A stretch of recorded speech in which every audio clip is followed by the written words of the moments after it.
छत्रपती संभाजीनगरात नाही, तिथे पाणी टंचाई गेली 3 दशकं नागरिक सहन करतायत।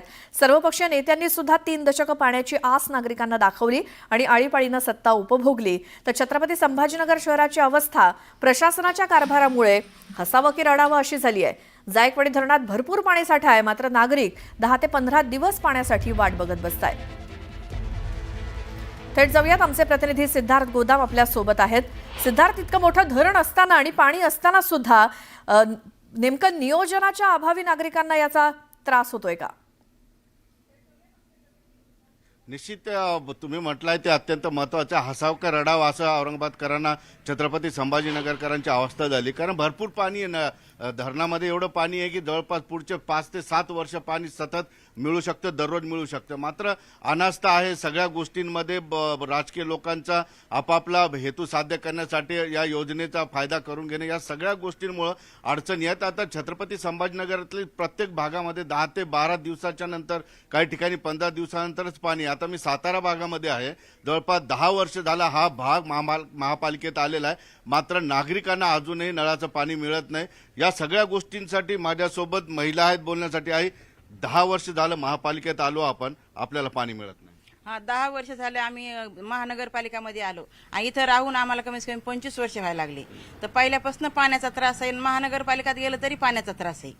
मग या महानगरपालिकावाले कधी आमच्याकडे लक्ष देतील आणि कधी नाही। फक्त राजकारण चालू आहे, फक्त राजकारणावर बोलतात, पण जनताच्या समस्यावर बोलत नाहीत, जनताच्या समस्यावर ध्यान नाही। निश्चितपणे बघा, वयोवृद्ध महिला सुद्धा या ठिकाणी आहे। पाण्यासाठी किती चक्र मारावं लागतं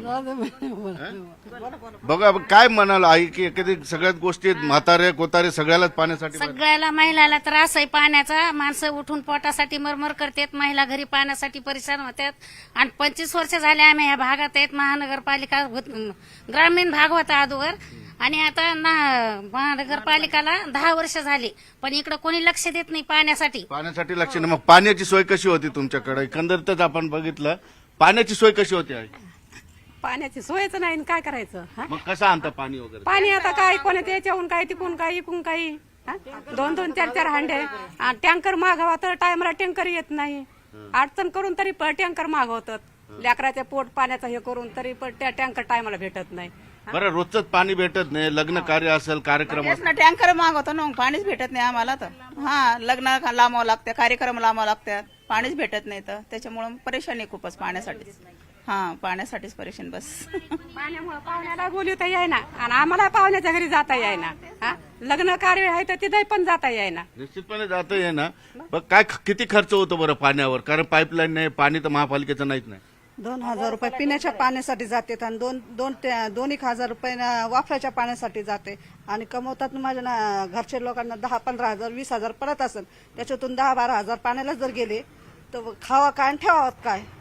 आणि आमच्या इथं इतकं 4-5 हांडे येतात पाण्याला बोरला, पण तेही आमच्या इथं पाणी घाण नाल्याचं साचलंय। त्या घाण नाल्याच्या पाण्यामुळे इतकं दुर्गंधीयुक्त पाणी येऊ लागले आणि वास वाटते, तेही पाणी वापरण्याजोगं नाही। वापरते ना। अगदी सामाजिक प्रश्न सुद्धा निर्माण झालेत। राहुल, मला एक सांग की काय अगदी म्हणजे कसं सगळं गणित जमवता? पाण्याचा प्रश्न म्हणजे सातारा भाग हा म्हणजे पाण्यासाठी तरसलेला भाग आहे। भरपूर वर्ष झाले की नागरिकांना ग्रामपंचायतीच्या टायमाला बी टँकरनं पाणी पुरवायचा प्रयत्न करायचा, पण त्या टायमाला सुद्धा मुबलक पाणी भेटत नव्हतं। पण इथल्या नागरिकांना काहीतरी मोठ्या अपेक्षा वाटल्या की आपण महानगरपालिकेत गेलोत की आता तरी आपल्याला महानगरपालिका टँकरनं पाणी, पिण्याचं चांगलं स्वच्छ पाणी पुरवेल। इथला नागरिक टॅक्स भरतो गुंठेवारीप्रमाणे, बाकीच्या गोष्टीने आपण बघतो बघा कशा पद्धतीने। म्हणजे थोडक्यात काय तर एक प्रकारे सरकारी अनास्थाच आहे। पाणी असून सुद्धा ते नागरिकांपर्यंत पोहोचवलं जात नाही आणि म्हणून त्यांना पाण्यापासून वंचित राहावं लागतंय। अर्थात याच्यावरती काहीतरी तोडगा लवकरात लवकर निघावा हीच अपेक्षा। धन्यवाद या सगळ्या माहितीसाठी।